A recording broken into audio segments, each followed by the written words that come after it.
new regulations introduced by the government. I am Councillor Peter Dean and I will be chairing the meeting this evening. The regulations have temporarily removed the legal requirement for local authorities to hold public meetings in person. This will enable councils to make effective and transparent decisions on the delivery of the services for residents. The requirement for public meetings to be made accessible to the public remains, and the link to the virtual meeting is available on the council's website in the usual live meeting link page.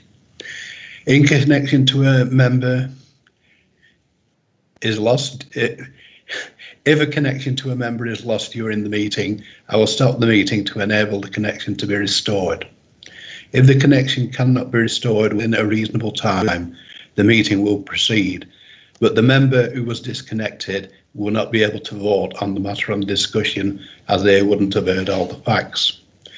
Should any aspect of the external link fail, I may call a short adjournment of up to 5 minutes or so to determine whether the connection can quickly be re-established, either by video technology or telephone in the alternative. If the connection is not restored within that time, the meeting will be adjourned and the further business will not proceed until another time and date has been fixed.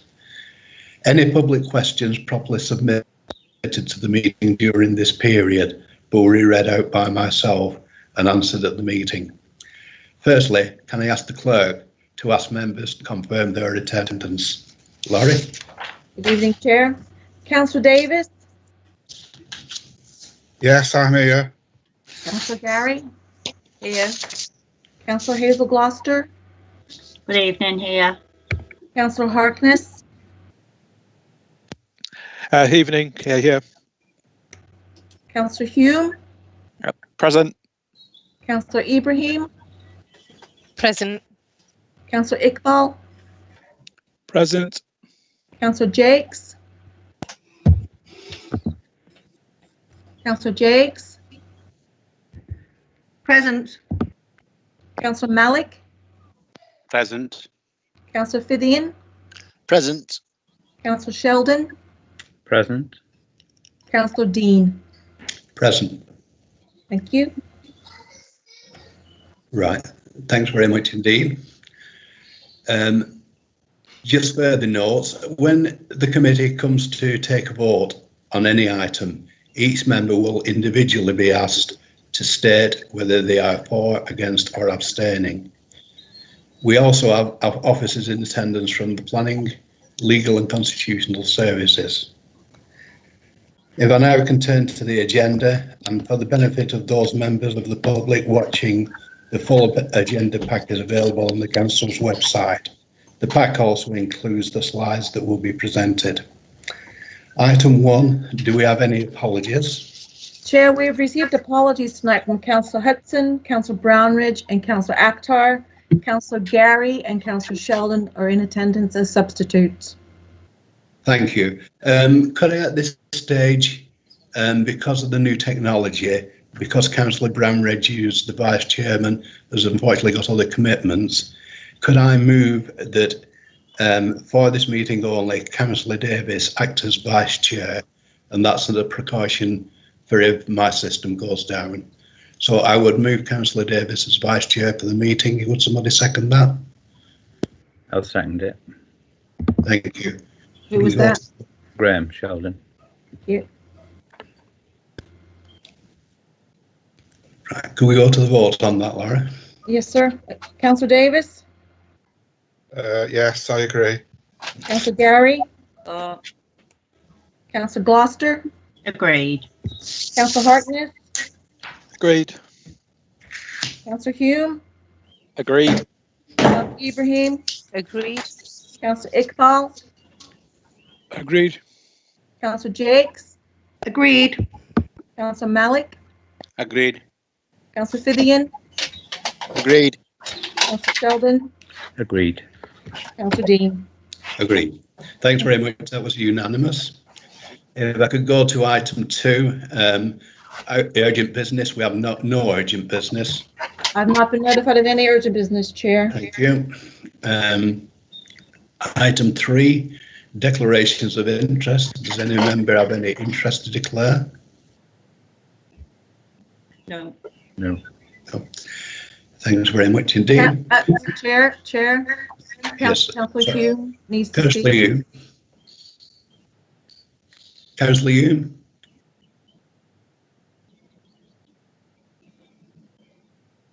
Councillor Hume, could you speak, Press the please? unmute. Oh, God. Councillor Hume. Hello, can you hear me? I'm using, Yeah. sorry, I'm using the headsets that we got. It's the unmute thing doesn't seem to. Yeah, so I'm just declaring that on item 1, in regards to Running Hill Lane, that I have spoken to the applicant, but I didn't express any view on how I'd vote on the application, and I'm just going to confirm to the committee that I will be making the decision tonight based on the committee report and the representations and discussions that I'll be hearing tonight.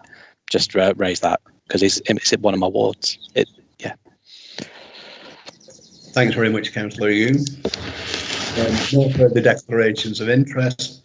We'll move on to item 5, which is the application for Running Hill Cottage, Running Hill Lane, Dog Cross. And I would firstly ask the planning officer to introduce the item. If they could state the name in opening the item, please. Thank you, Chair. It's Graham Dickman. I'm just about to bring up the relevant slides on the screen. I hope everybody can now see the first slide. So this is a proposal relating to Running Hill Cottage. It's for an extension to a 2-storey side and rear extension and a single-storey side extension.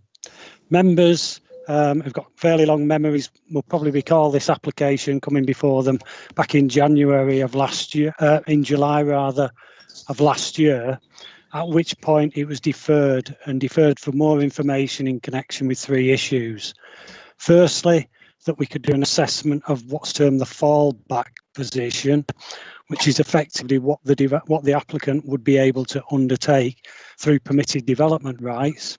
Secondly, to look at the design of the windows of the extension, and thirdly, to find some more information in relation to the claims that the work is necessary to deal with the problem of water ingress on the scheme. So I'll run through those in turn.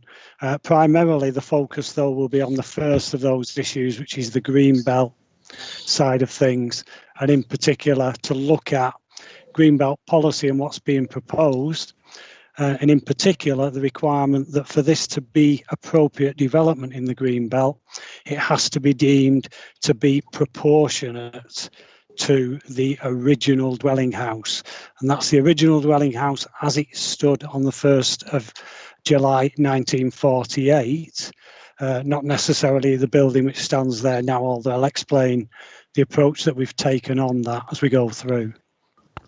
So this is the application property. It's a detached property. It's set in some large grounds, and one of the other changes that has occurred since the last application is that a proposal for a garage, which was part of that proposal, has now been deleted from this application. We've been in discussion with the applicant regarding what is in fact the authorised domestic curtilage of the property. Now, as far as your officers are concerned, you can see the slide that's up there at the moment.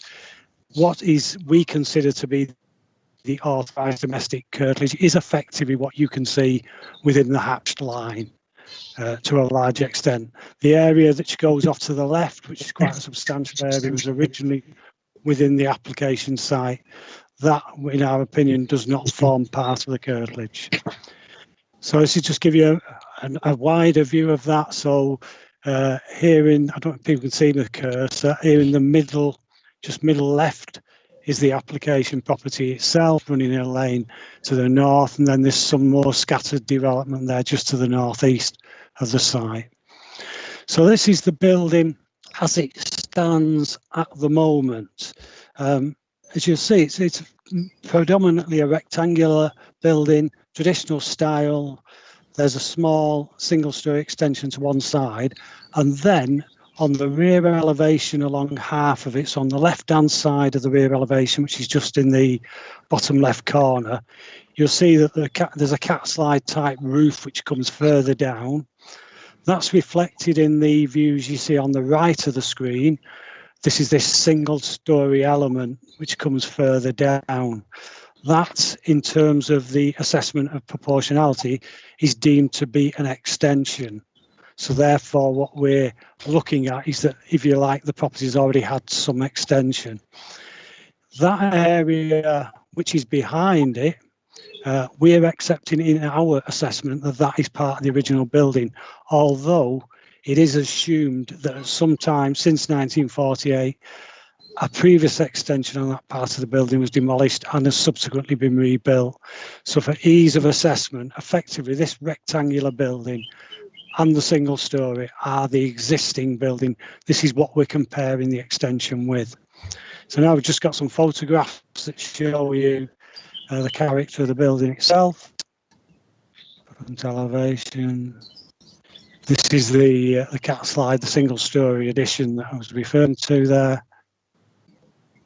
And then just a wider view, again, a bit further back with the single story extension there on the right hand side.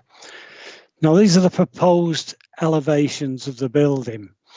And in particular, the concerns of officers relate to the scale of this extension and its relationship with the existing property. Members will see in the report there's quite a lengthy assessment there of calculations of volumes and so forth. The conclusion we've reached on that is that even in comparison with the approved extension, the approved lawful development certificate, i.e. the permitted development, this scheme is much larger, both in terms of volume and in terms of its actual visual impact, which I think gives a greater impression of what the whole purpose at the end of the day Greenbelt policy is, which is to protect that the character of the Greenbelt and avoid extensions which conflict with policy. I mean, we could say on the front elevation, really not a lot there apparently to see. The main element is on the left hand side, and you can see the two-story side extension. That's the first element of it. If we can then go down to the bottom right hand corner, that element of it, in effect, if you're looking round the corner, is then this section on the right hand side with a pitched roof. So that's, if you like, taking the existing profile of the building out to the side, but then it comes out the back of the building, which is the area you can see with the full height windows on. And then if we go to the bottom left corner, you'll see that section then continues round with a further extension on the back of the building itself. Top right hand corner is obviously showing you that side view from the other side.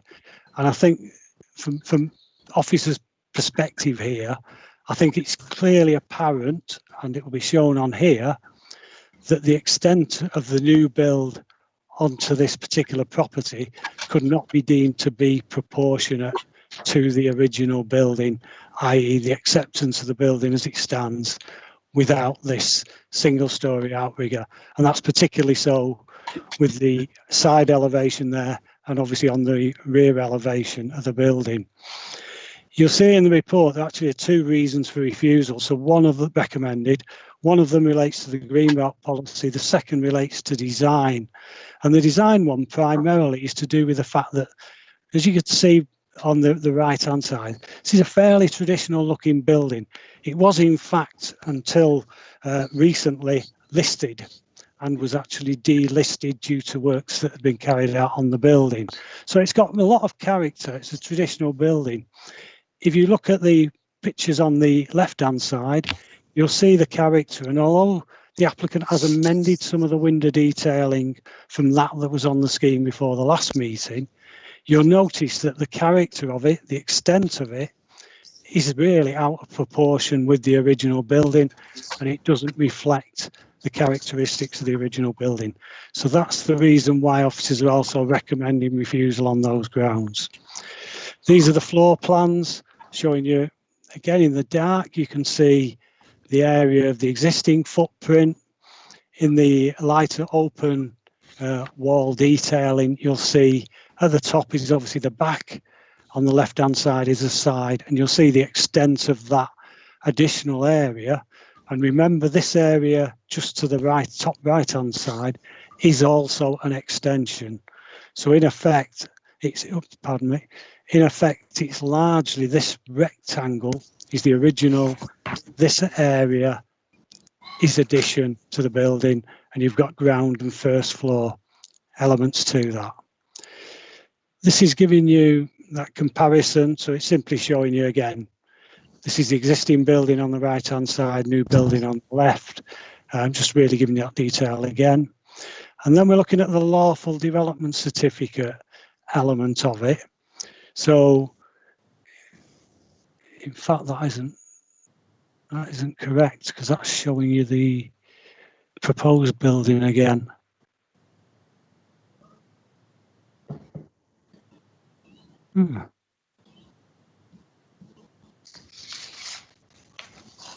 Don't think we've got the.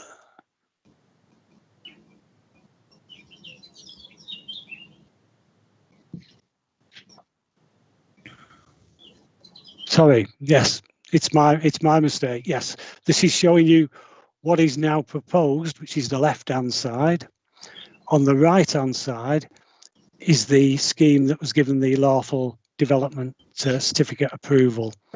So again, as you can see, there's an element of that on the side. So you'll see from the profile on the back, there's much less there on the side, which was then a single-story extension, which is all that can be built in that position under those rights. And then on the back elevation, you've got this other addition. On the profile side, you'll see the bottom right-hand corner, you'll see the proposed lawful development certificate elevation. And then on the bottom left-hand side, you'll see again that same elevation and how much larger the extension now proposed is. And in effect, getting on for almost twice as large. So again, that's giving an impression of those two elevations and how they compare. Again, this is just the floor areas, again showing you the difference between what's now proposed in extension and what was on the lawful development certificate. So if, for instance, you take the ground floor, which is in the centre of the screen, that's the lawful development certificate. You can compare that with the bottom left-hand corner, and you can see, if you look at the overall scale of footprint of the comparison of those two, how much greater, in particular this area on the back, the two are. The same applies if you take the first floor, which is on the immediate, on the far right, and then at the top left is the proposal now. And again, you can see this is the extent of the first floor on the lawful development certificate. All this L-shaped area is the extent on this particular scheme. So in effect, this is the case the officers feel has not been demonstrated. We consider it's contrary to Greenbelt policy. In such circumstances, it's necessary for the applicant to demonstrate very special circumstances. The only very special circumstance which has been put forward, which was referred to at the beginning, was that this would help deal with a problem of water ingress on the property. Now, the question for members is whether, in order to deal with that, and this is assuming there are no constructional methods which can be used to adequately provide insulation, if you like, to the existing building. It's a small area which is actually we're talking about. It is not the whole of the area, which is, if you like, the whole side elevation, most of the rear elevation, the side elevation on the other side where the single story is. This is not required, i.e. this is not very special circumstance to deal with that problem. If it exists, it could probably be dealt with by a much smaller extension. Again, the applicant hasn't demonstrated why the two things are directly linked, and therefore we consider that particular test hasn't been sorted out. Therefore, recommended for refusal for the reasons in the report. Thank you, Chair. Thank you very much, Mr. Dickman. Has any member got any questions at this stage of the officer's presentation?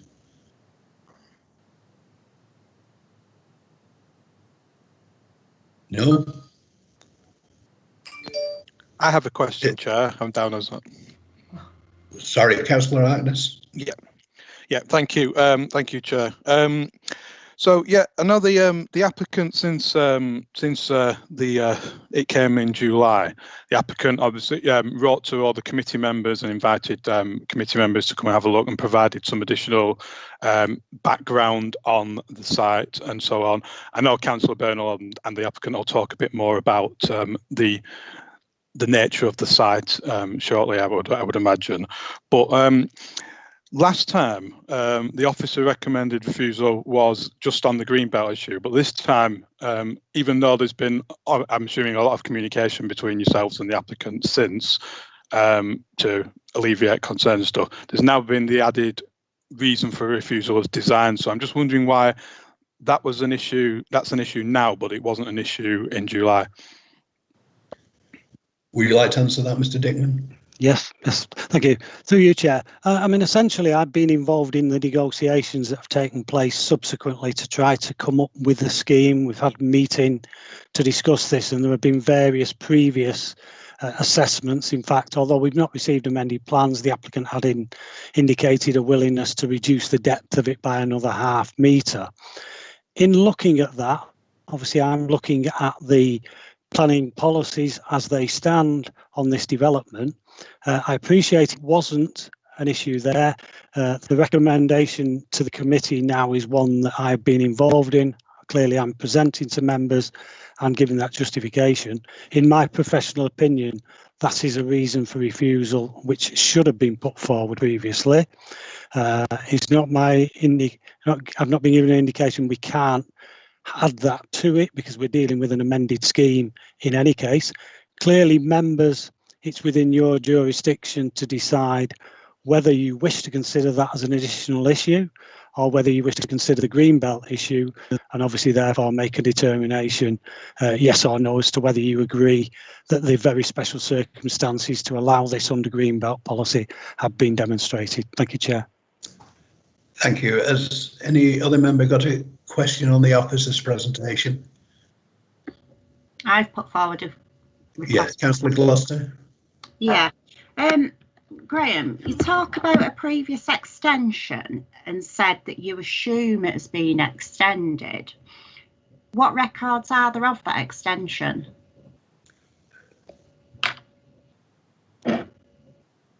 Through your Chair. Yeah, the difficulties are that we don't have any definitive records. We've certainly not seen any definitive records. We have seen information which indicates, for instance, as I say, this used to be a listed building, and on the listing it does give some indication that there used to be on the side, which is not the side now proposed, there's no indication there's ever been a large extension on that side, but there's an area which, if you recall, on part, I don't know if I can bring the slides, it might be useful if I can bring the slides. If you can do, Graham, because I've got another again. question on that purplish, because I couldn't see the hatch mark that you're talking about. I think, yeah, if you could just sort of show that with your cursor, that'd be really helpful. Screen 2. All right, hopefully you can see that again. Yes. Yes, so that's the existing building. If you go to the bottom left-hand side, so what we're accepting, if you take the bottom left-hand side, if you like, the area on the left of that, where the roof comes down, certainly that section of it that comes further down is a post-1948 extension. We suspect that, in fact, the whole of that section has been rebuilt post-1948. So potentially, you could be saying that the original building as it stands is just this section. We are aware, though, from the list description that there used to be a part of the building there. So it's been rebuilt, not this bit that comes further down, but the bit that, if you like, if you go to the top, what I'm showing now at the top right-hand side, that sort of shape of building across the whole width is probably what used to be there. And we've taken, I think, a generous approach to that because we don't know definitively one way or the other. We could say there's already a massive extension to this almost doubling the size from 1940. I think we're taking a pragmatic approach and saying the only bit of that we're saying is already an extension is this bit, this single story bit that's been added onto the building. But we don't have any definitive records of when that was rebuilt or what was there previously.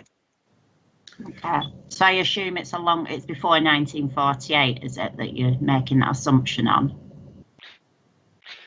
The assumption that we're making is that this description implies that the whole of that left-hand side of the building was rebuilt or new build or rebuilt post 1948, but it does say there was something there previously. So we're taking a view that in effect what was there was probably like the extension of the rectangular building across the full width of that site. I don't know if that's clearer. Unfortunately, as I said, we don't have definitive plans that'll do that one way or the other, but the approach we're taking, I think, is a generous one, but nevertheless still results in disproportionate additions. Thank you, Chair. Okay, can I just go into my second one now, Graham, please? Can you just get the sign up where you said about the curtilage, please, of the property? Yeah, is that back on your screens? Not yet, no. No. Oh. It's really tiny, that. So when you talk about the hatch line, can you just put your cursor onto it? I couldn't see your cursor before. It's tiny. Okay.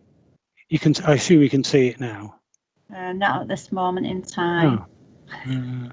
If you wiggle it down here somewhere at the bottom. Hang on. Hold on. You see it now? No, I can just see GD. Oh, right, yeah. Go on. Right. Okay. So if you look at the bottom left-hand side, so you'll see an area with this is like a treed, wooded area around you'll see like a rectangle. It's like a seating out area. You'll see as a dotted line runs upwards from that point. Can you follow that? Right, yeah. I think. And then it sort of zigzags across towards the road. Again, we've not definitively agreed what that is, but clearly that to our mind is the extent of the curtilage. It does not include an area which goes off that plan, off to the left-hand side and continues some considerable distance. So if you like, because people can put up on domestic properties, you can put up quite large outbuildings without the need for planning permission, and that was part of the original case for this extension. In our opinion, that doesn't apply because they're not within the authorised curtilage of the property. So what? Okay. Sorry, I need to just understand this because I really don't understand. What exactly does that mean? Does that mean they don't own the land? No. Or what does it mean, Graham? I don't understand it. Sorry. Okay, the curtilage in effect is the area directly associated with the property and used in connection with that property. So, for instance, you might own a farmhouse somewhere which comes with 5 acres. Yeah. But the 5 acres themselves are not used for domestic purposes. They could be used for agriculture, they could be used for horticulture, they might not be in any practical use at all. Yeah. But normally around the farmhouse, you will get an area which is the kind of garden area where they put the washing out and sit outside and so on. That is the domestic curtilage of the property. So the two things, ownership and curtilage, are not synonymous in the planning sense. So he may well own a lot more land around. Well, I know the applicant does own a lot more land around there. But what we're saying is that the area of domestic use associated with it is limited to this fairly tight area around the building. Okay. And therefore you can't claim, I could otherwise put up a very large outbuilding. I won't do that so long as you give me planning permission to use it as an extension to my house instead. That's the fallback payoff. It's all part of this argument that you can do certain things without planning permission. Therefore, can I do something you would otherwise think unacceptable? that still applies here. We've had to take account of the fallback of extending the building, which were the other slides that you saw, but we don't take account of the fact that there could be a very large outbuilding that could also be built without planning permission, because in our opinion, it can't be, because the domestic permitted development rights only apply to this small area around the existing house. Right. So are you saying then that this proposed extension goes into that little hatched line area, which is the curtilage of the building? Councillor Gloucester, it's not a private conversation between you and Mr. Dickman, if you don't mind. Well, I'm sorry, but I need to understand. Through you, Chair, I think, again, if Councillor, if you can see the building footprint. Yeah. So if you look on, again, on the left-hand side of that, you'll see there's a kind of white area and then a lined area next to it, and then a roof line that comes round. Right. So it'd be like the bottom coming round there. So again, if you can make out the cursor, I'll try and sort of make a point. That is where the extension is going, and the original building is this area here. So that's the original. This is a previous extension here at the top left-hand corner, and this is what is now being proposed, which in an L shape goes round both the earlier extension and the original building. Right. So it's that area there's original. Everything else around there is an addition to the building. That's what committee are now being asked to determine. Okay, thank you. And can I ask my last question, Chair, or not? Yes, carry on. Thank you. Just on the slide that had the permitted development and the current proposal, Graham, is it possible to go back to that, please? I don't know if you can you see these slides going through now? Yeah, it was like a footprint slide, and it had the permitted development, and that's it, I think. Yeah. Is that the one? So that's the one there. So again, on that one, and I'll take the first floor, because the first floor is more pertinent to what's actually being proposed on here. If we go to the bottom top left-hand corner, so you'll see there's a building there which is in sort of dark black lining. Yeah. That effectively is the original building. Right. So that's what we're comparing the extension with. The extension at first floor level is, if you go to the left-hand side, you'll see an L-shaped section of building, which wraps around it. Yeah. That area is the extension at first floor level.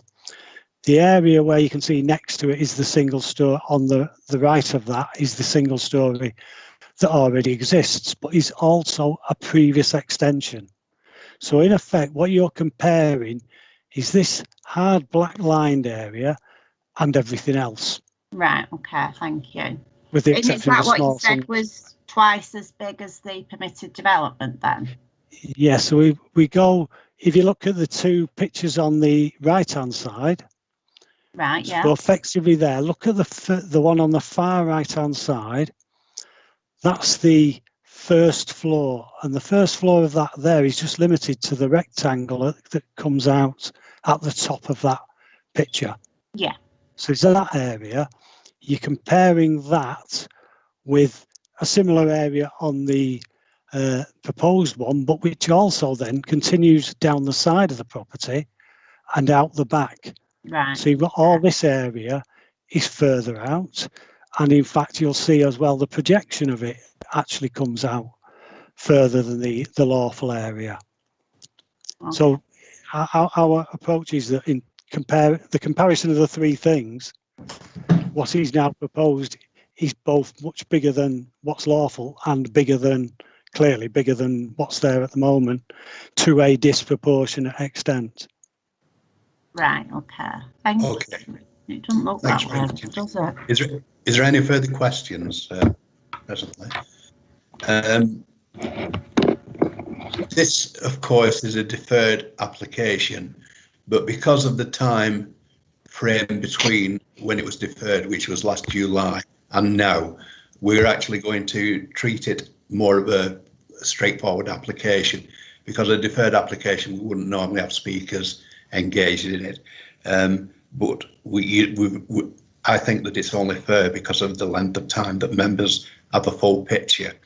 And in doing that, I'm going to ask Mr. Ian Clay, to speak on behalf of the applicant.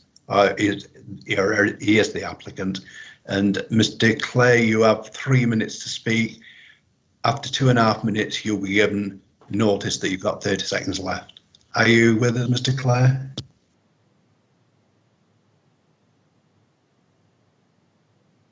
Have we had any indication that he's joined the conversation? Yeah, Mr. Clay is in the meeting, Chair. Mr. Clay, do you want to speak? I'm with you, Chair. Can you hear me? Yes. I've just said that you have 3 minutes to speak. After 2.5 minutes, you receive notification that there's 30 seconds left. So, in your own time, Mr. Clay. Okay.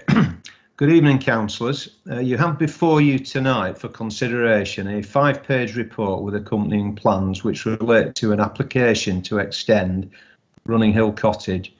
What this report doesn't do is give you the context to the application. The house is a working hill farm and was purchased by my wife and myself over 10 years ago. It was run down, and we have for the past 7 years sought about improving and making the property fit for our young family. Our home stands at almost 1,000 feet in the Pennine Hills and 500 feet above Uppermill Village.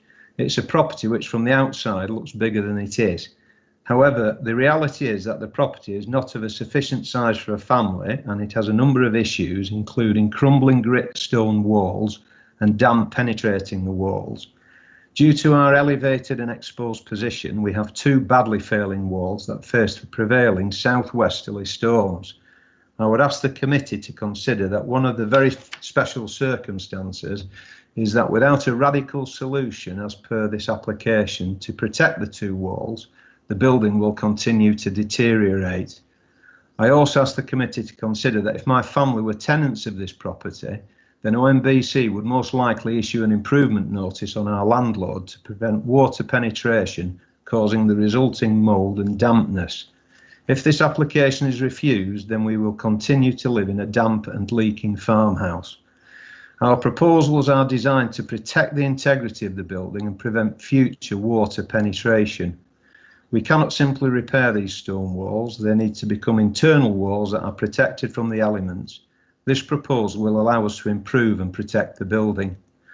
Our very special circumstances are that the proposals would enable us to make the house functional and fit for habitation as a family home, a dry, healthy environment without water ingress, and free from damp, severe condensation and black mould.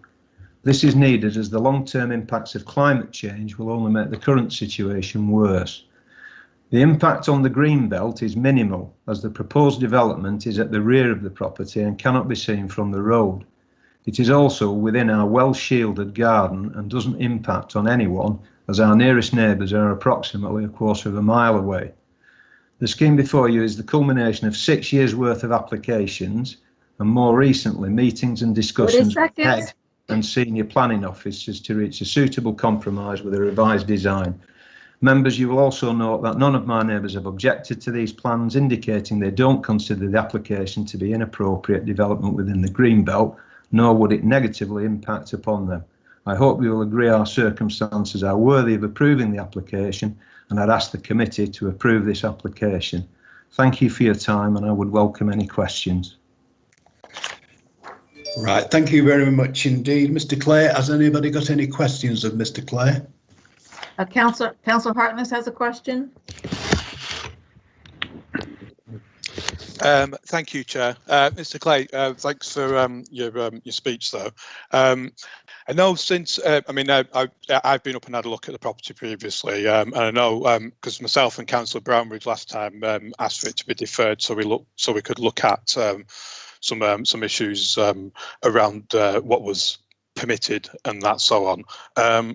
I just wondered if you might it might be useful, because some members might not have seen some of the things you've done you tried doing in October. So maybe perhaps just outline a little bit about the journey, I suppose, since last July, really. I'm sorry, you mean in terms of discussions with the planning officers? Or? Yeah, I think that'd be quite useful. And then obviously just to make clear that obviously you did provide some additional information for members as well, didn't you? Yeah, well, that's correct. My agent and representatives have met with the planning office, and I have as well. And we strive to reach a compromise, and by that we've moved. There was a three-car garage on the application. We removed that. At the request of officers, we've changed the fenestration and the windows, and we've offered to reduce the size of it to reach a compromise. And we've almost been there. I've been told that we've almost been there on a couple of occasions, only to be then given more reasons to change it and being asked to change it again. So over the last 12 months, we've constantly been in touch trying to reach a compromise, but each and every time we nearly get there, we get given other things to do to change it. Right. Thank you. Councillor Sheldon. Thank you, Chair. I called up and saw the house on Monday of this week. I had a good walk round, thanks to Mr. Clay, and I'm just want a couple of questions, possibly to the planning officer, that I believe. This is just questions to Mr. Clay. Right, Mr. Clay. When we go into open debate, you can ask the planning officers your question then. Yeah. Could I ask Mr. Clay this question, Chair? Yes, certainly.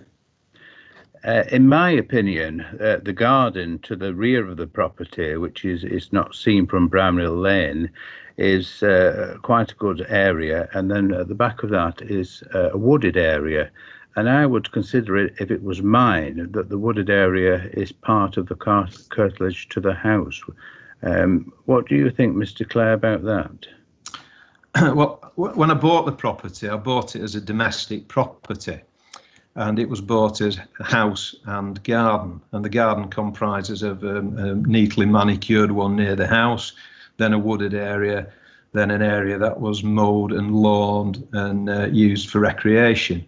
During a previous application, the planning officers gave me a very large curtilage to the building beyond the wooded area, some 100 metres.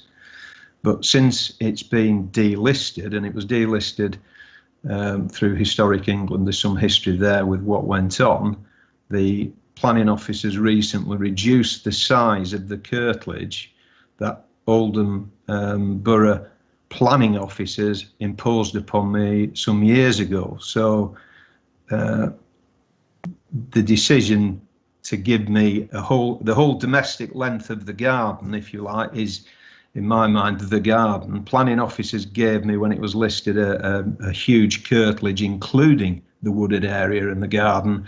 And recently, the planning officers have reduced the curtilage to what was presented this evening by Mr. Dickman. Thank you. Thank you. Councillor Gloucester.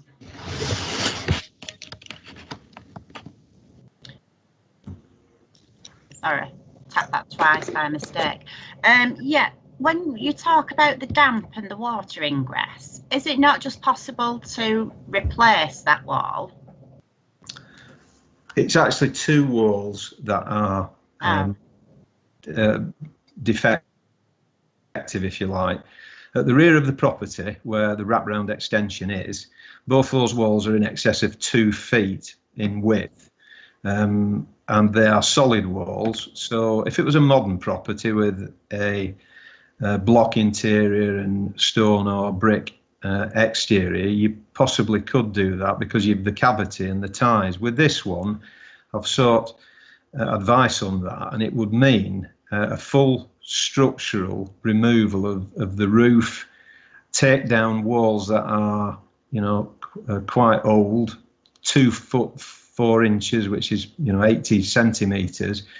You'd have to then dig down and do foundations. It's a major structural process, whereas the proposal that we've put forward would make the failing, crumbling millstone grit stone exterior internal walls, and then you'd have modern building standards tastefully done to allow the external walls to become internal, and therefore we wouldn't suffer from the damp. Currently we've got black mould, and every time it rains or if we've got inclement weather, the house is damp on the two walls that I'm proposing to build an extension, a wraparound extension around it. So we're living in quite poor conditions here that I can't move forward and make it watertight because the stone is actually shot. It's crumbling away.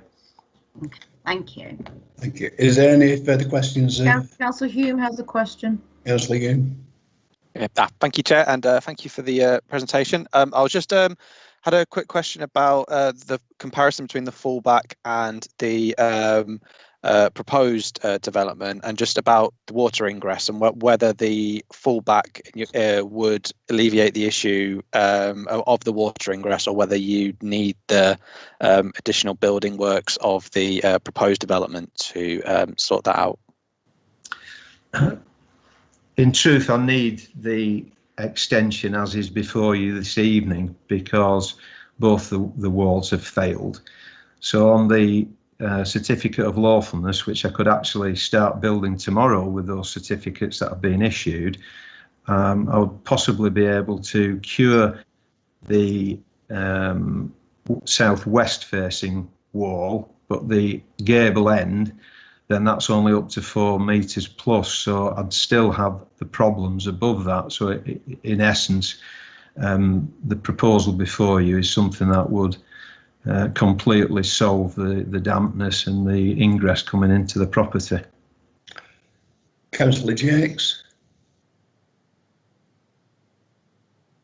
Councillor Jakes, you had a question? Sorry, yeah, I'm sorry, I seem to have a delay when I unmute. You say that the old walls are crumbling away, but these old sort of cottagey ones were built to last with proper stone. How are you going to guarantee that the new build is going to last, you know, like, how old is the building? About 200 years? It's approximately that age, but it's built from very rough stone from the local quarries. And of course, with no modern techniques of cavities and block work, then the water just drives straight through. And I've had to, in some areas, dry line and stud the interior just to stop the water dripping down the walls. So the new modern techniques of how they would build it in exposed areas such as this, along with building regulations, would prevent it. I mean, they're not built to last. They need constant repair, and unfortunately this building has perhaps not had as much care as it should have over the years. Hence we've got the two southwesterly facing storm walls, if you like, which are leaking dramatically. So what materials are you going to use to build your new one, if to make it look like it's, you know, in... Oh, yeah, well, I'd source stone that obviously from the local area, but you know, the way that the modern stonemasons cut it and do it, and then of course there would be a cavity. So if you did get any water ingress, it's going to go into that cavity, and you've cavity trays and other elements to keep it from getting internal. You know, it's the only way that, you know, the building regulations would allow it, and by using that, having a wraparound L shape, using stone of a similar nature with modern building techniques and cavity walls, and would solve that problem. But the stonework that I've looked to source would be sympathetic to what we already have in the locality. Thank you. I don't think we've got any more questions now for Mr. Clare. We've got Councillor Byrne that likes to contribute. Thank you, Chair. Can you hear me? Yes? Yes, thank you. I supported this application 12 months ago because having seen the cottage myself, which was probably in the late spring last year, and seen the state of the walls, that was of great concern to me, because we've got a young family living here, and frankly, anywhere else in Oldham, we wouldn't allow this to happen. We would remedy it. Now, I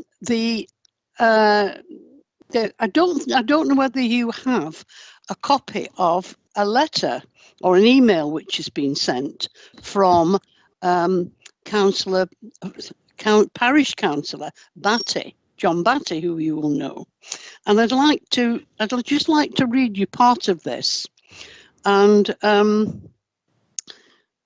he says, the report states the extension is an unacceptable intrusion into the green belt. The proposed extension at the rear of the property cannot be seen from the road due to the height of the roadside wall. It does, however, overlook the hillside above Saddleworth Church. I estimate the nearest building is 600 to 700 metres away. I contend the visual effects on the openness of the green belt is minimal. And he concludes with, I contend that the very special circumstances are justified because the L-shaped extension will make the building watertight. Climate change indicates storms and increased rainfall will occur.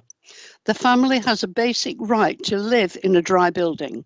The new office, that's the farm office, will be free of rain penetration. The proposals will maintain the integrity of the building, arrest further deterioration of the building, and provide a dry home and new farm office. Now, this building was delisted because I think that some of the building which had been add-ons in probably the 50s and 60s was unsympathetic and not very good. Now, Councillor Jakes asked about the wall. Now, when you build a stone wall, it's built, I don't ever looked at stone walls, but they're built in certain ways so that the water runs away from the building. Doesn't do that on this. You've only got to look at it and put your hand on it to see how porous this millstone grit is, and it's really, it's no longer fit for purpose. And to continue to try and remedy this wall is, to my mind, not anything to do with the long term. And I believe that this extension, whilst it might appear on the plans to be bigger than the officers feel is justified, when you actually look at it, and I know a few of you members have looked at it, will square off the building, and it will give this family a proper home, a proper warm, watertight home. And I still support this. I'm very conscious of the green belt in my ward, as are the other councillors for Saddleworth North, and we would not support anything that we thought was not right. There are other buildings in Saddleworth which proceed at a pace which we have no control over. But this is one where I believe it will be restored in a manner which is suitable for the countryside. Thank you. Thank you very much, Councillor Byrne. Has anybody got any questions at all for Councillor Byrne? No questions. Thank you very much. If we then could go. Sorry, Claire, could I just ask Pam a question, please? Yes. Pam, you said you've been up and you've seen the size of the current property. Yes. So I'm assuming, did you actually look at what the size of the extension would be? Yeah, I walked it out. I was outside, and I actually walked out where it would be. And to me, it seemed to put the square off the building, if you like. It made it more proportional, less out exterior angles. It made it a more a rectangle than bits here and bits there. Okay, thank you. Councillor Harkness, did you indicate? No, it's to the officer. Pam's and I have spoken in the past about it, so I don't need to talk. Okay then. If there's no further questions, I'll open the application out to general. Yep. Can I come in and ask the question to the officer now? Yes, Councillor Harkness. Thank you, Chair. The applicant mentioned about the curtilage last time being seen as larger, but since the delisting, we've the curtilage has now been reduced. I wonder if the officer could comment and confirm on that. And also, I suppose if we've deferred the application, then my thought would have been that we're actually looking at it as it was when we were talking about it last July, but looking at the additional issues which we raised at that point, which we needed clarification on. Mr. Dickman, would you like to answer that query? Yeah, thank you, Chair. Yeah, the chain of events was that after the last meeting, one of my colleagues initially looked into the history of the site. And one thing that had become quite apparent, which is perhaps over the last 10 years, is that various applications had been submitted, lawful development certificates and so forth, that the claimed domestic curtilage over that period had gradually got larger and larger and larger, to a degree that we clearly then had to look into, well, what is the situation with this? What is this area of land used for? Had there been any, for instance, information on aerial views over time as to what has actually taken place on the site?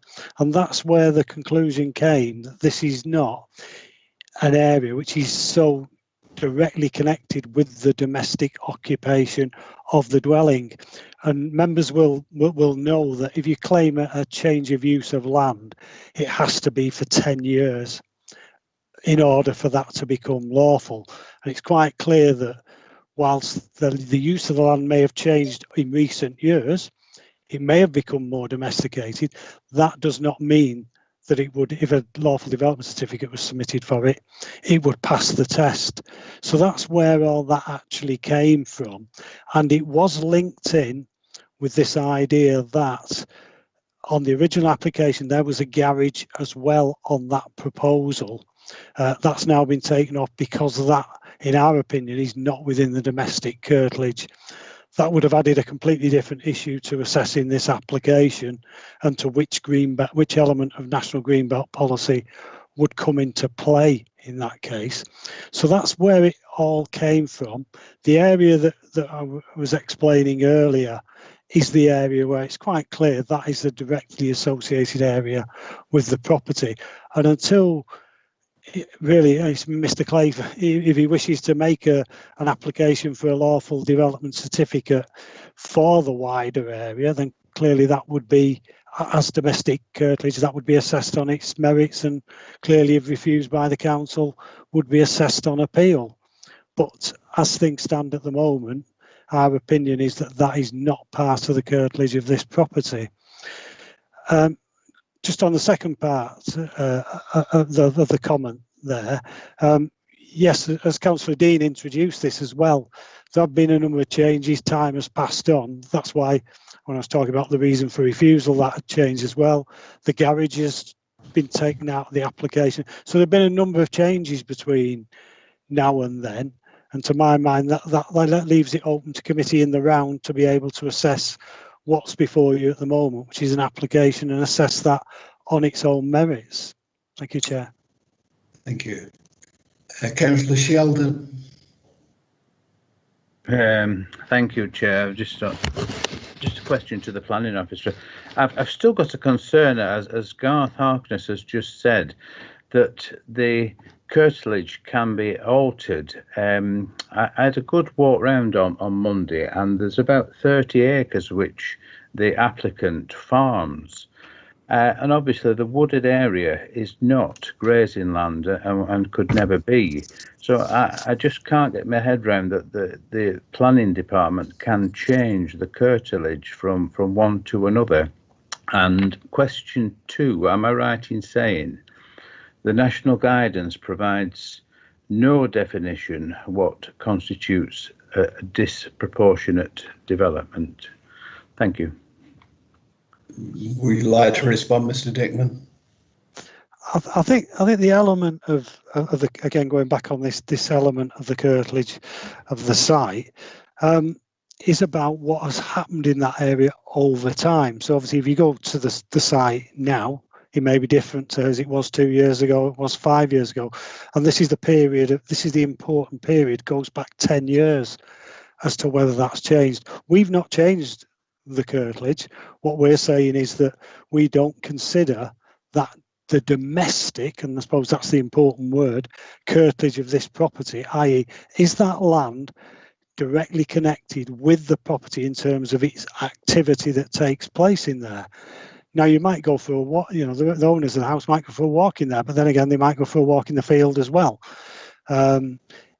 Whereas you can, you know, it's readily accessible, it's understandable. What is your garden? What is a garden area? It's usually manicured in a certain way. Quite often it's separated, not necessarily by a tall fence, but by some boundary treatment. And I think that in that context, all we can say is that at the moment, we haven't seen evidence, or we're not convinced that the wider area can be defined as domestic curtilage in that sense. Second question, sorry. Councillor Sheldon, second question. Yeah, it was just the national guidelines. Oh, and yes, you're absolutely right.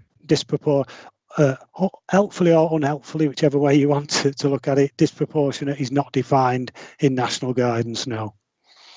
It's like all planning issues, as members know, it's a matter of fact and degree based on each individual case. Thank you. Right, okay. I think Councillor Gloucester wanted to contribute, did she? Councillor Gloucester? Sorry.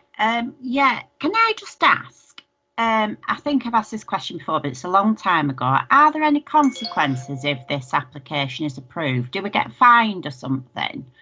I don't understand what happens if it is approved and your consideration is that it's disproportionate.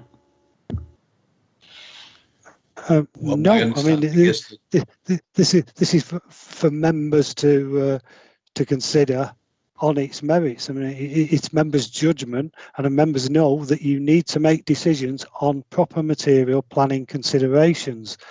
In that regard, for instance, there's been discussion about the very special circumstances that have been put forward. Again, I've listened to those comments, and that doesn't change.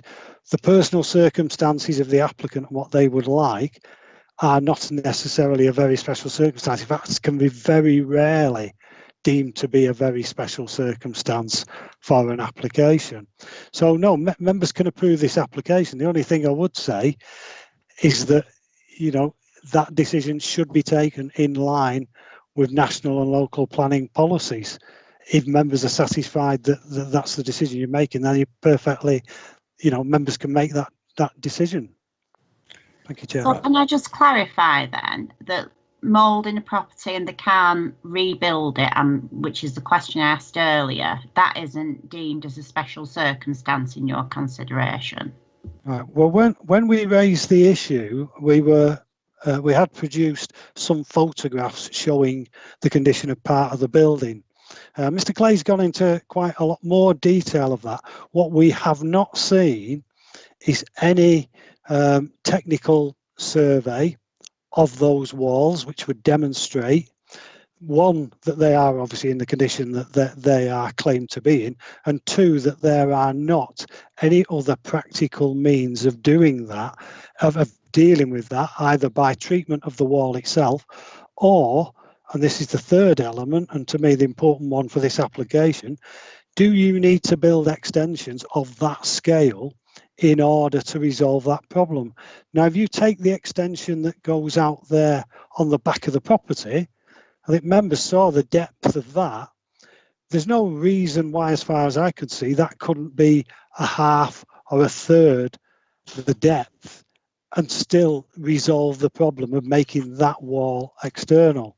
I suppose the other element of this is there's a question here of are we getting into the realms, obviously we're assuming the roof's okay, etc. How much are we getting into the realms here of potential rebuild of a structure rather than conversion of an extension of a structure? Thank you, Chair. Does anybody... Sorry, just for clarification, you said right at the beginning, Graham, the third point were the claims of water ingress. I understood that it was deferred for that to be investigated. So I'm assuming from what you've just said that hasn't been investigated. Am I right? You're right. We have not investigated that in the sense that it's not our responsibility. No, it's not our responsibility. It is the applicant's responsibility to present the very special circumstances. It's not the council's responsibility at its cost to carry out structural surveys, for instance, of that building to demonstrate that the applicant's case is justified. We requested that information. That information came back in the form of photographs and a brief statement which has been explained. But we haven't seen any justification that says that all other alternatives to that, whether they be a form of treatment of those walls or a much smaller extension, could resolve those problems. That hasn't been presented to us, apart from the fact that there may be a cost implication, but again, that's not necessarily a very special circumstance in terms of Greenbelt policy for saying, well, you know, it makes more sense for us to build a bigger extension in order to pay for the cost of this work. We haven't seen that, and it isn't the responsibility of the planning department to carry out those detailed explanations. It's for the applicant to demonstrate the very special circumstances. We haven't seen that evidence. Thank you, Chair. Is there any further discussion or contributions anybody would like to make? Councillor Gary has a question. Sorry, Councillor Gary.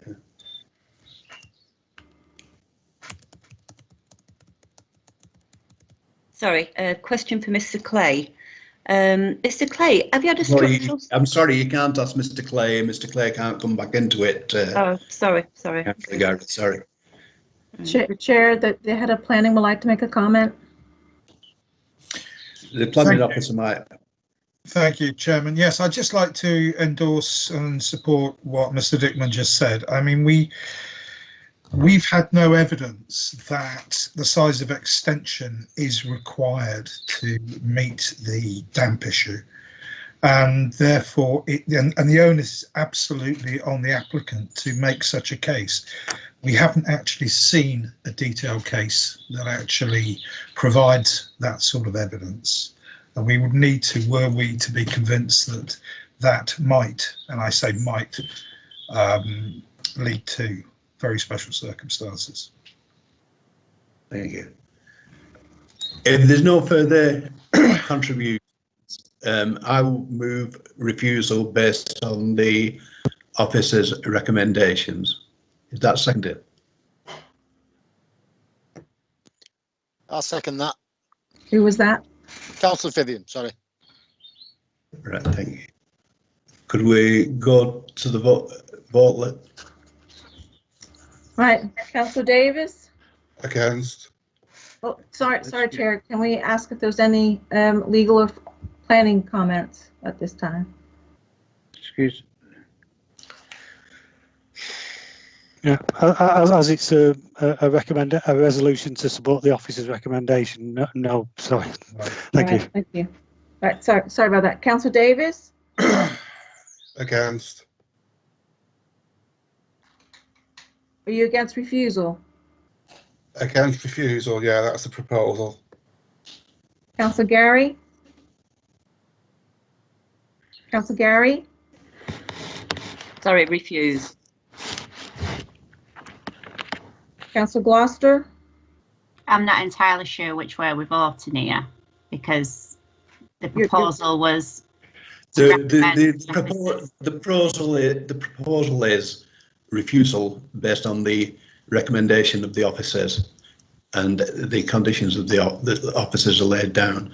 So you either vote yes for the yes if you're supporting the resolution that I put forward, or no, or against if you're opposing it. Excuse me, Chairman. That's a no then. Thank you. A point of interest. Could I ask a question? Go on, Councillor Sheldon. You've proposed refusal. Is there a chance for an amendment to that proposal? Presently, obviously, you can go vote against it if you so wish, and if the refusal falls, then obviously somebody can move approval. I wanted to put some points forward for an amendment. That's.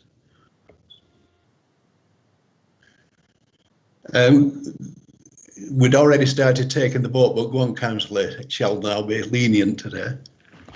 Well, thank you, and it's new to us all. I understand that, but what I would like to say, I wanted to support the application on the following facts. That I've been up and I've seen the building is old and failing. In fact, the stone is crumbling. The special circumstances, in my opinion, are this family, a young family, living in damp and unsuitable conditions. Councillor Sheldon, I appreciate what you're saying, but obviously, the way you feel, I think that what you must do is vote how you feel, and obviously that would be against the recommendation. Right. Okay. Yeah. So, Laurie, if we could carry on with the vote, please. Councillor Gloucester? I'm for the application. So you're against refusal? Yes. Councillor Hartness? Against refusal. Councillor Hume? Against refusal. Councillor Ibrahim? Against refusal. Councillor Iqbal? Against refusal. Councillor Jakes? Against refusal. Councillor Malik? Councillor Malik? Yes, for the refusal.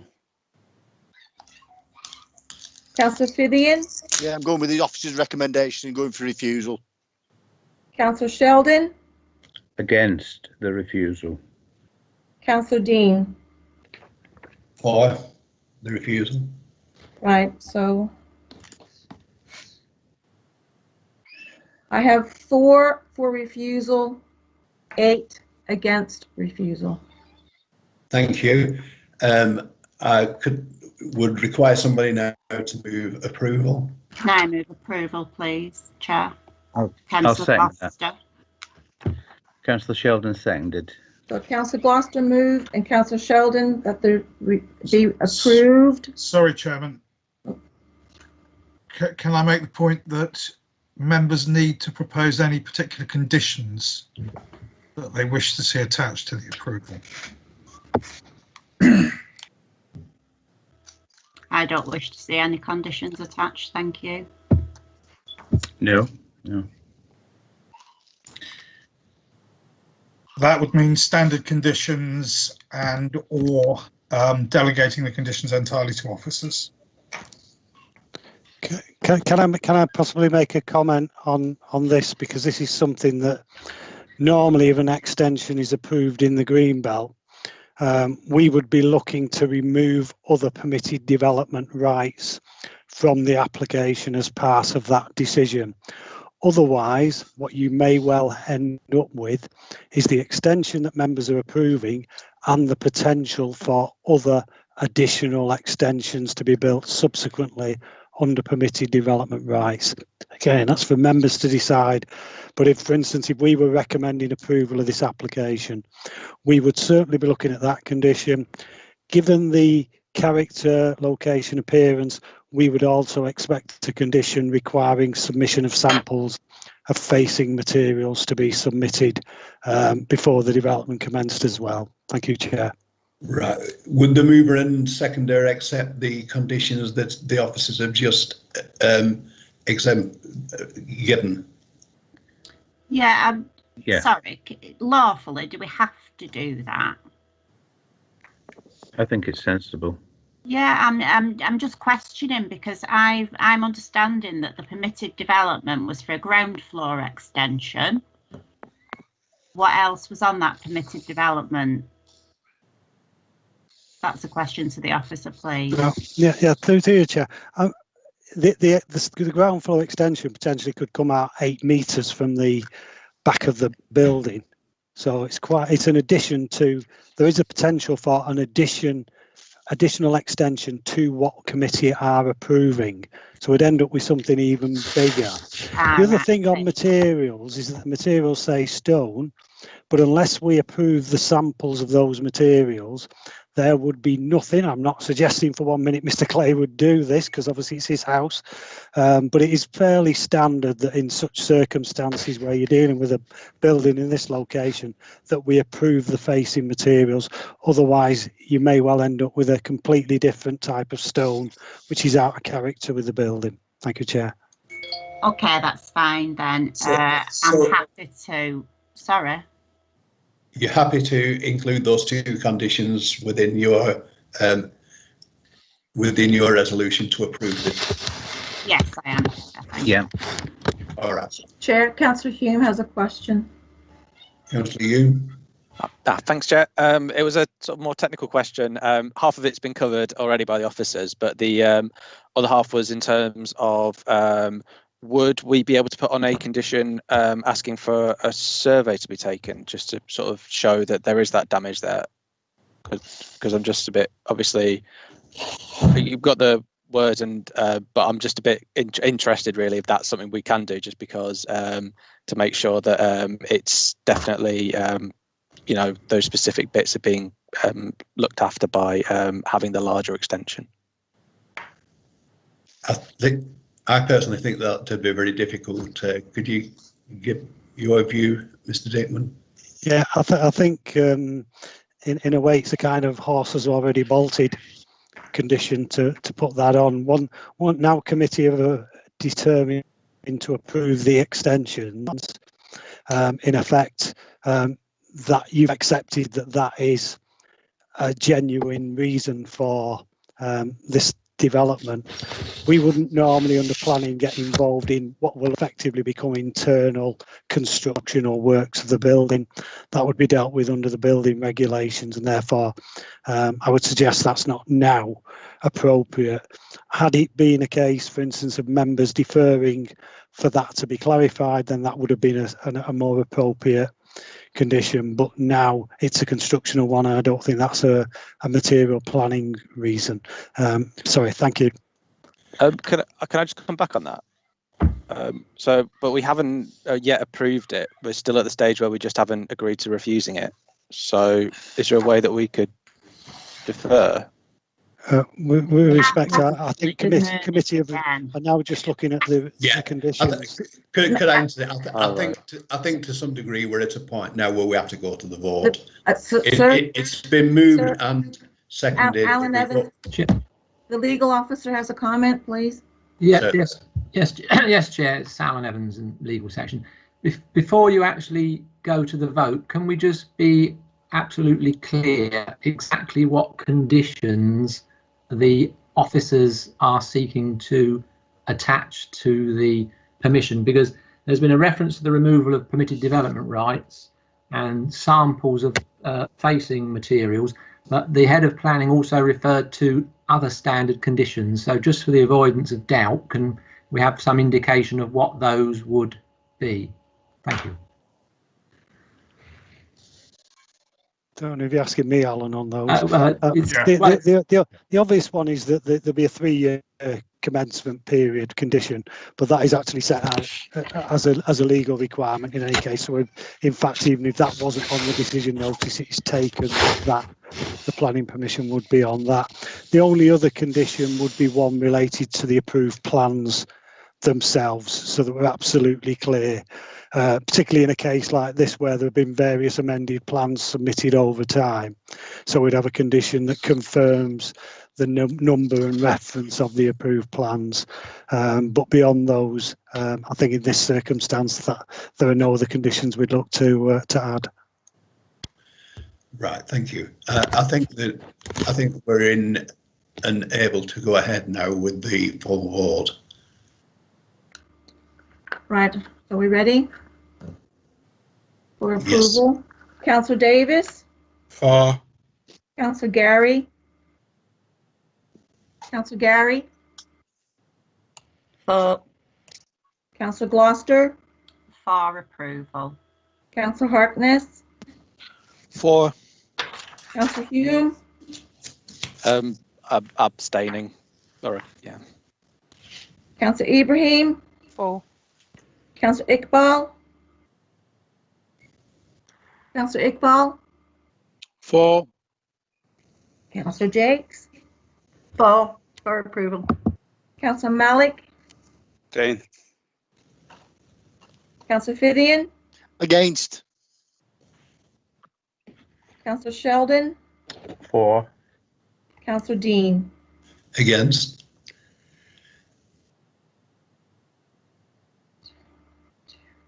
That's 8 for, 2 against, and 2 abstentions. Thank you. So the application is approved with the 3 conditions that we mentioned.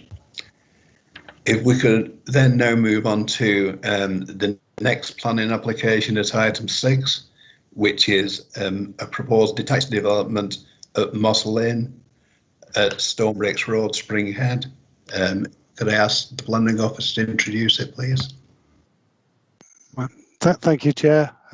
Just get the slides hopefully up again. Can you now see the first slide?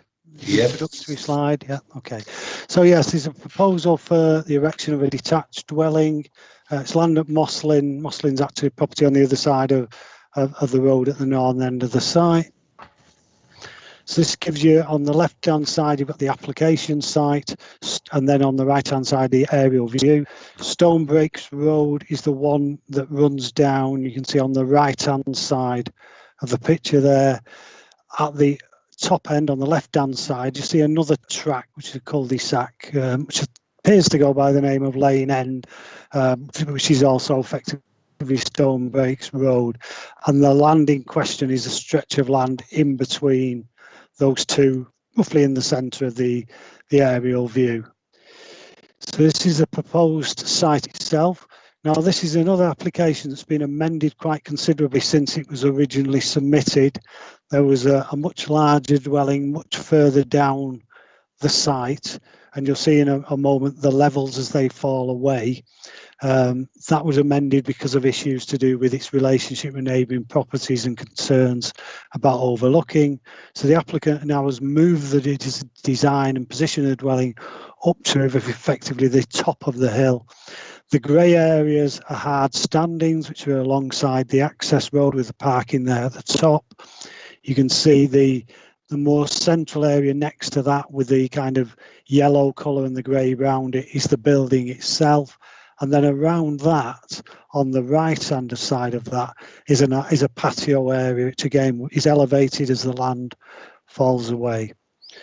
So this is the areas you can see. So because it's on those different levels, if you're looking at it from, if you like, the left-hand side of that picture, what you're seeing is this single-storey building. Because of the levels on the site, you'll see that at the back of that, it drops down to 2-storey. And then beyond that, you'll see there's a patio area. That will be retained by a retaining wall, and then the slope itself then continues down to Stonebreaks Road at the bottom of the hill. As you can see from there, the design of the building with the window openings, etc., and the stone facings are designed to fit in with a more traditional character of the area. This is giving you the floor layouts of that.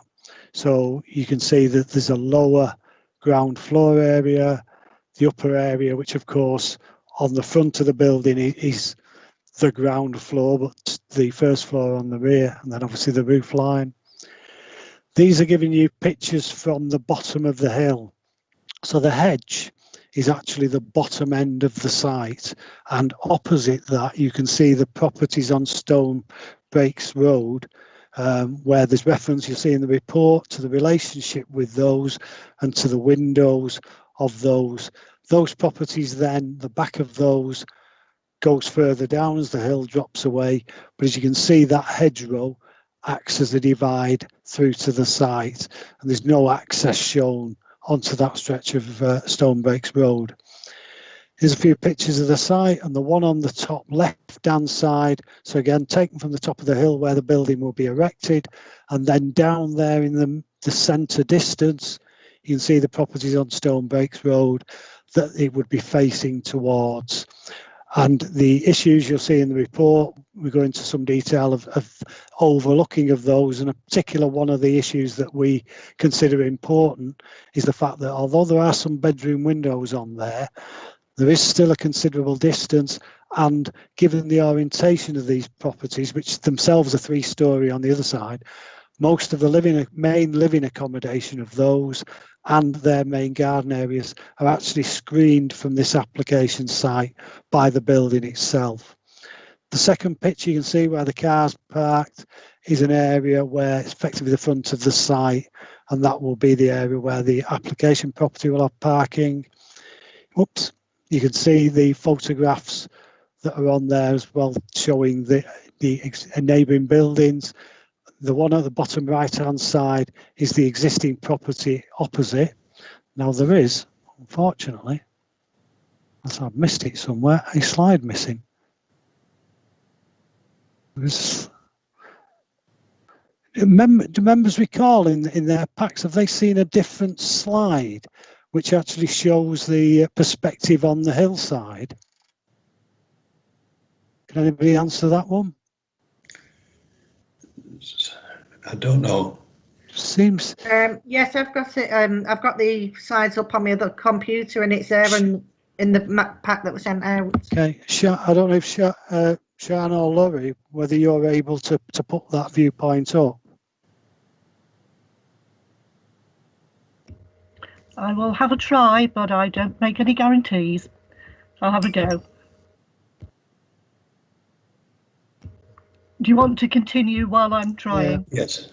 I think it's what a yellow to that, because it really does give members a good perspective of the relationships with the areas. Perhaps it might be, I know that there is a speaker against the application. It may well be that if the speaker can come forward when you come back to offices for questions, we'll be able to hopefully get that picture up for you, and it may well help explain some of the issues. Thank you, Chair. Right, has anybody got any questions for the officer? Chair, if I could briefly interrupt, I'm afraid I'm not able to access any of our shared drives at the moment, so I can't get to the slide. I'm sorry. Right. I actually may be able to find it, if, as I say, I don't know if committee want to go to the to get views of other speakers on the application, and I'll do that in the meantime. Thank you. Let's see if there's any further questions on the presentation. If not, could I move to the speaker against this, who's Mrs. Denise Luke? Are you there, Mrs. Luke? Yes, I'm here. Thank you. Yeah, Mrs. You do have 3 minutes to present your case, Mrs. Luke, and after 2.5 minutes, you'll receive notification that you have 30 seconds left. Thank you. Good evening, councillors. I'm speaking for 7 neighbours who share objections to the development of this new build. Not mentioned in the officer's presentation is that we're talking about a designated conservation area. Our first concern is that privacy will be compromised of numbers 8, number 6, 15 and Ashley. And that's because the proximity and the steep slope of the site. There's only 14 metres distance to the nearest window of 15 stone breaks. And the new house does overlook the garden too. Inaccuracy from the officer, unfortunately. The new house will overlook the bathroom and kitchen of Ashley and the main bedrooms of numbers 8 and 6. It will be overbearing. The steep slope of the site is particular concern, and we do acknowledge that the quoted distances might be acceptable, but it's so overbearing. That's why we're concerned about accuracy. Neighbours don't hold any concerns whatsoever of their own outlook, just the impact on privacy. Our second concern is about neighbourhood amenity, and particularly the drainage and parking. We're concerned how the building and landscape will impact on the existing natural drainage. It's soak-away surface water plan to Stonebreaks Road, which is unadopted and has no surface water drainage whatsoever. There's no plans detailed about sewage. The no surface water drainage does lead to significant standing water in the road, and the cellar of Ashley can flood because of that. Existing public foul drainage is regularly compromised, and that results in effluent collecting outside Stonebreaks Cottage and numbers 6 and 8. The 2 parking spaces identified in the plan are already used by residents of Moss Lane, and therefore there's no additional parking, considering this is a 4-bedroomed house in the neighbourhood. So where parking is already currently insufficient and impacts on access for neighbours and other vehicles, it's a concern. The third concern is the impact on Woodbrook Conservation Area. This area is unique. It's want and undulating uplands. We have dispersed properties, narrow lanes, grit stone walls, vernacular. 30 seconds. And with the second most concentrated number of listed buildings in Oldham. The site's highly visible from within and a long distance.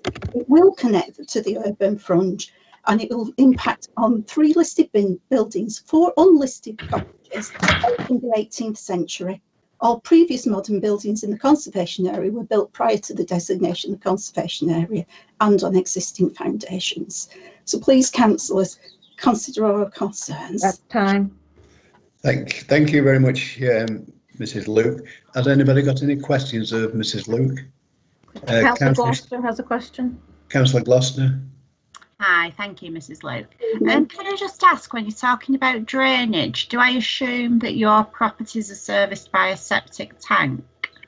No, we do have a main drainage. There is a main drainage down the centre of Stonebreaks Road, but that serves all of the local area, and we're sort of the last on the line of the sewage, and it regularly gets blocked. United Utilities come out and release the blockage when it happens. And I'm talking about significant blockage. We've had financial compensation for this blockage. So we're just concerned about the fact that there's no apparent planning about the additional sewage and how that's going to be accessed. Thank you. Councillor Sheldon. Thank you, Chair. I'd just like to ask Denise, thank you for your presentation. And I can see from it's a narrow lane and there are 2 parking spaces, and I understand your concerns that this may not be enough. And how far would people have to park if they were visiting, or would they be using other people's parking spaces? It is a worry. Yes. There's a small area outside Hill End House, but that is actually somebody else's land, and that lady is just generous in allowing people to park there. Beyond that, it would be the car park of the Spinners Pub, if they were willing to do that. But we haven't got space for people to visit. And then there's the added difficulties. It's very, very narrow.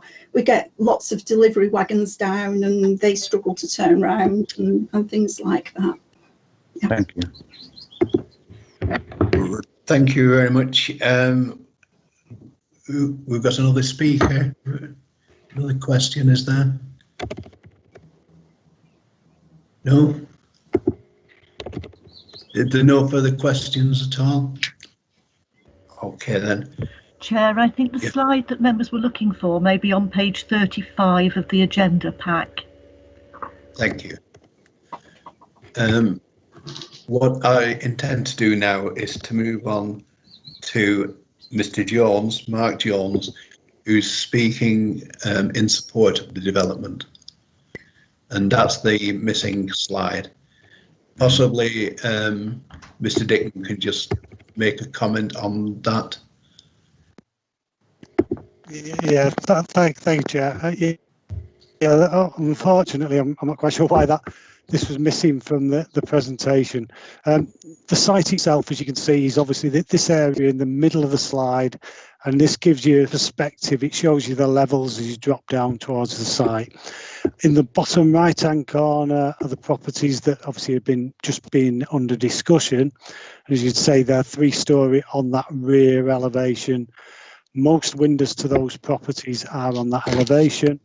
You've got a obscurely glazed window at the nearest one facing towards the site.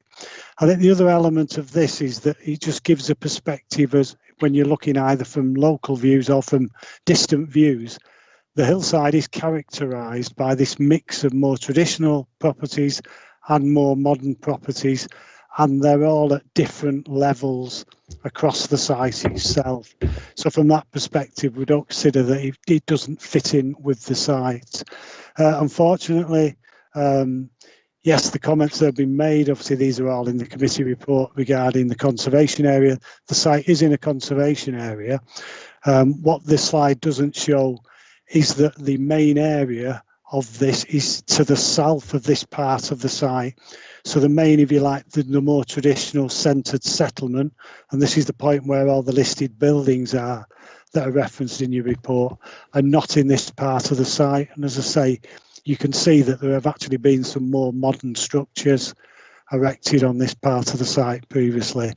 Obviously, members, if you've got some questions, hopefully I can clarify things later. Thank you. What I suggested, if anybody's got any questions on this, we'll take them in the general discussion and debate. And if now I could bring Mr. Mark Jones in, who is speaking in support of the application. Are you there, Mr. Jones? I am. Can you see me? We will in a minute or two. As long as we can hear you, that's the important thing. Mr. Jones, you're allowed 3 minutes, and after 2.5 minutes, you'll be given notice that you've got 30 seconds left. So if you could start in your own time, please. Thank you, Chairman and councillors. Detailed planning permission is sought for a 4-bedroom split-level house on a sloping site within the Stonebreaks Conservation Area. The house has been designed to reflect the architectural style of heritage and other buildings found within the conservation area. The west-facing elevation is single-storey that reflects the scale of the more modern bungalows at Moss Lynn and Quarry House. The east elevation faces Stonebreaks Road, is 2-storey and has a traditional farmhouse appearance that is characteristic of the area. Its design has been greatly influenced by the listed buildings at Hill End and Hill End cottages that can be found at the eastern and northern entrance to the conservation area. As is the case with the listed buildings at Hill End, the proposed house is to be constructed in natural stone with slate roof. It will have stone mullioned windows, stone lintels above the doors, and a pair of chimneys. The application site is not directly adjacent to any listed building and has limited impact on their setting. The house reflects the architecture and character of the heritage buildings found within the conservation area. And whilst it will bring a change to the Stonebreaks Road frontage, it will be sympathetic to its setting and character. The scheme includes a small raised patio adjoining the house, with a sloping garden being grassed and landscapes.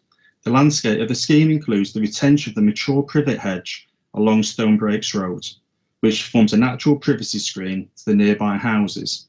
A 1.8 metre high privacy fence is proposed on the southern boundary with number 15 Stonebreaks Road. The council's privacy and amenity distances have been achieved. Likewise, bedroom sizes accord with the government's technical housing standards. Vehicular access will be gained by an existing access track that serves a number of houses. The council's highway engineer supports the scheme. An ecological report has been commissioned and the recommendations included within the scheme. This includes enhanced tree and hedgerow planting, Bird and bat boxes are to be incorporated within the fabric of the house.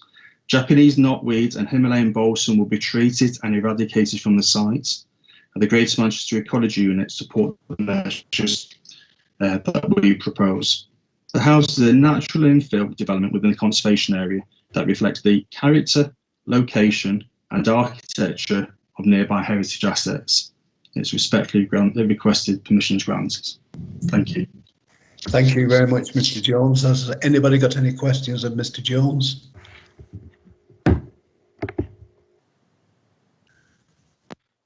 Chair? No. Yes, sorry. I wanted to ask a question, please. Yes, Councillor Malik. Yeah, Mark, you mentioned about construction of the building with the traditional stone head and sails. You not mentioned about the roof covering. What type of roof covering are we going to have on that building? We are proposing slates, but we're open to like a stone slate roof if that's more appropriate. Thank you. Okay, thank you for that. Councillor Gloucester. Thank you, Chair. I was just, you said that the development is actually in keeping with the current properties, but it doesn't look like that on the slides I have in front of me. So I just wondered if you could explain what the actual will be made of, and it looks like it's wood cladded to me on these pictures. No, it's a traditional stone house.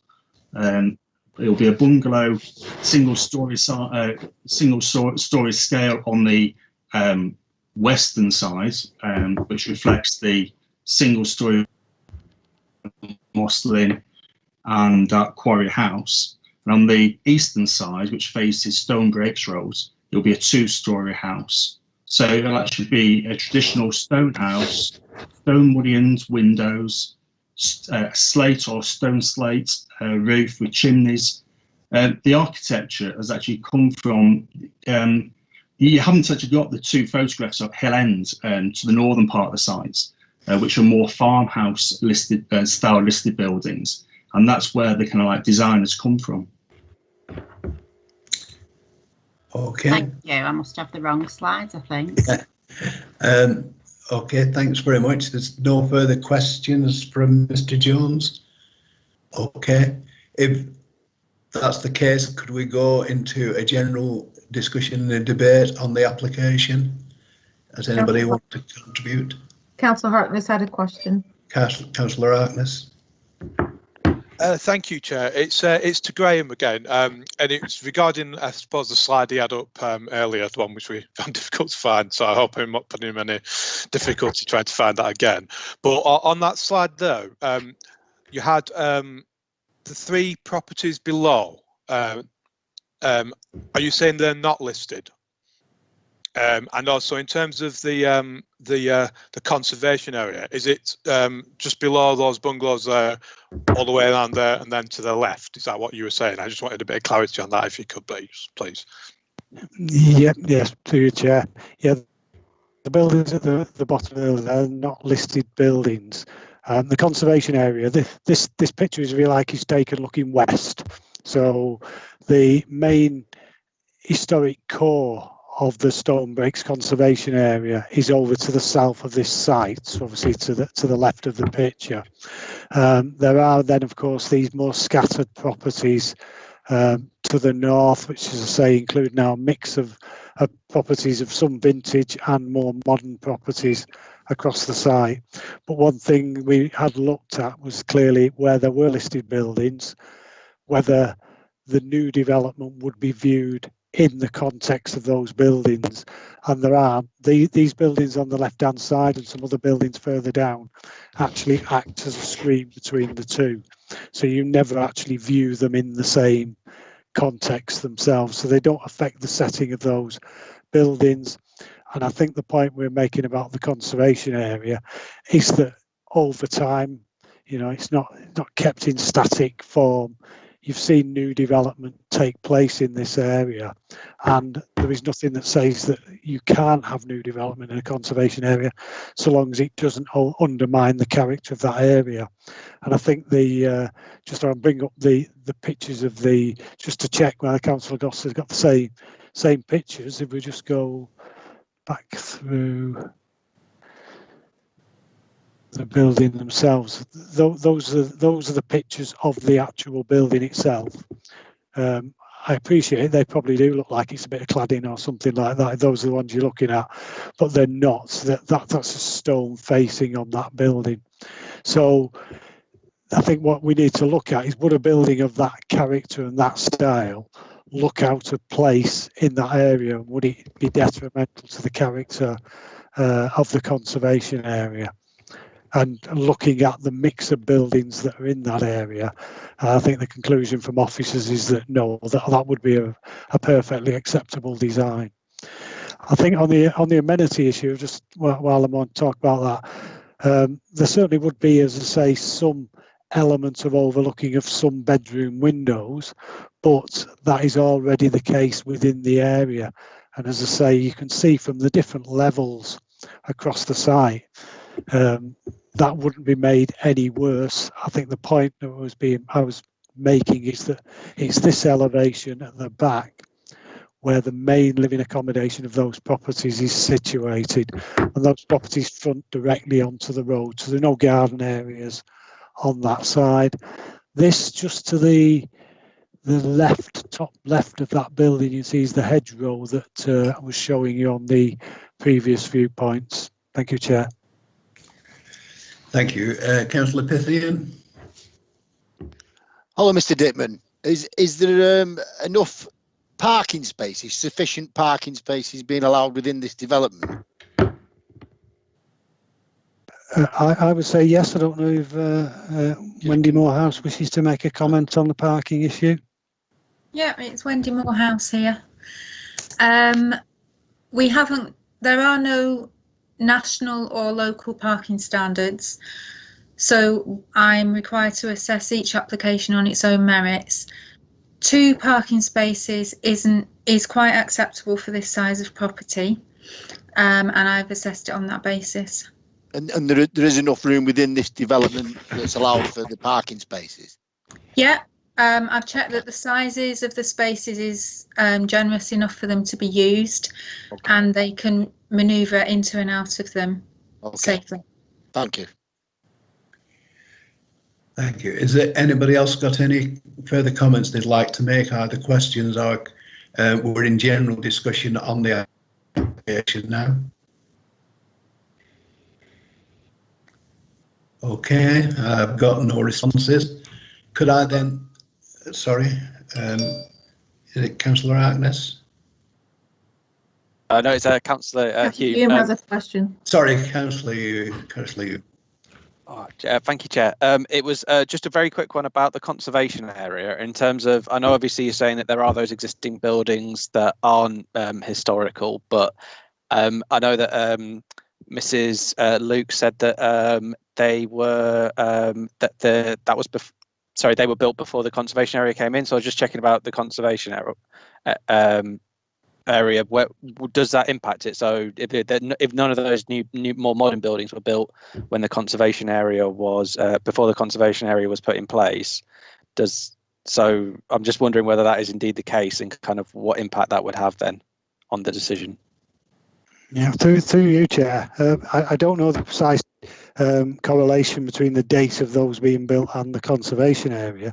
I suppose you can look at it either way, that if they were already there when the conservation area was designated, then quite clearly they weren't deemed to be detrimental to the area if they were part of the character. Otherwise, they would have been excluded from that particular area. If the houses were built subsequent to the designation of the conservation area, then quite clearly in the planning assessment of those proposals subsequently, they were deemed to be acceptable in that context. So I suppose whichever way you look like it, either they would have detracted from the conservation area, and when it was designated, you would have said, well, let's draw the boundary further to the south, or they've been built subsequently, in which case the impact on the conservation area would have been taken into account and deemed to be acceptable. Thank you, Chair. Thank you. I've got no further indications to speak, so could I formally move we accept the recommendations of the officers, which is to approve with the conditions attached? Is that seconded? Yeah, I'll second that, Councillor Malik. Thank you. Could we go? The officers, we're taking the officers' recommendation, so we really shouldn't have any complications with that. So if we could move to the vote, Laurie. Right, Chair. Councillor Davis. For. Councillor Gary. Councillor Gary. Councillor Gary. For. Councillor Gloucester. For. Councillor Harkness. For. Councillor Hume. Against. Councillor Ibrahim. For. Councillor Iqbal. For. Councillor Jakes. For. Councillor Malik. Councillor Fithian. For. Councillor Sheldon. Against. Councillor Dean. For. That's 10 for and 2 against. Thank you. So the application is approved. If we could go on to item 8, which is the Alexandra Park Depot. If the planning officer could introduce the item, please. Thank you, Chair. I assume you can see the slide introductory page of that. Yes? Anybody wants to confirm that? Yeah. Yes. Okay. So as you can see in the report, this is like a kind of first phase of a wider programme to improve the ecological and tourism and other aspects of the improvement of the Alexandra Park area. So this is taking part of the existing council site on there, and various elements of new building are being proposed, as you'll see in the committee report. I'm not intending, if members have got queries, I'll answer those. I'm not intending to spend a lot of time on this one. As you can see, this is existing circumstances on the site. There are various buildings within their varying characters. This is the proposed site, and giving you more of the detail of various additional buildings that were put in place. There'll be office buildings in there, new glass houses across the site, and new storage buildings. This gives you a better perspective across the site. So clearly the buildings themselves much tidier, finished, more car parking being provided, including some public car parking on the site. And these are just perspectives of the building itself. And essentially, unless members have got any questions on the site, the application is recommended for approval. Thank you, Chair. Has any member got any questions? Is there any? Yes. Councillor Sheldon, is that? It is, yeah. Can I just ask a quick question? There's a lot of glass houses, which I do support. Is it going to be glass, or is it going to be perspex, or is it vandal proof? That's the main thing I'm trying to find out. Thank you. Mr. Dickman. He's on mute. It is intended to be glass. I'm assuming it will be toughened glass, because quite clearly the whole structure is constructed of that. So it needs clearly to be structurally sound, as well as obviously vandal proof. Thank you, Chair. And of course, it's quite a strong curtain as well that's around the development as well. Yeah. Has anybody else got any questions? Yeah. If we go into general debate, has anybody got any comments? Yes. Sorry, Councillor Davis. Thanks, Chair. I think this proposal, I think it fits in with all the developments going on with the northern routes and everything. I don't see anything wrong with it. It's been recommended for approval, and I'd like to propose this to be approved. Thank you. Is that seconded? I'll second that. Thank you. Seconded by Councillor Malik. Second, Councillor Malik, yeah. We're following the recommendations of the council, the officers, so I don't think they need to comment on it. If we could go to the vote. Councillor Davis, For. Councillor Gary, Councillor Gary, For. Councillor Gloucester, For. Councillor Hartnett, For. Councillor Hume, For. Councillor Ibrahim, For. Councillor Iqbal, For. Councillor Jakes, For. Councillor Malik, For. Councillor Fithian, For. Councillor Sheldon, For. Councillor Dean. For. That's unanimous in favour. Thank you. So the application is approved, and with that, it's the end of the meeting. Thanks very much indeed for all your contributions and attendance, and I think it went pretty smoothly considering we're in a new medium. So thanks very much indeed. Thank you, Chair. Thank you. Thank you. Thank you.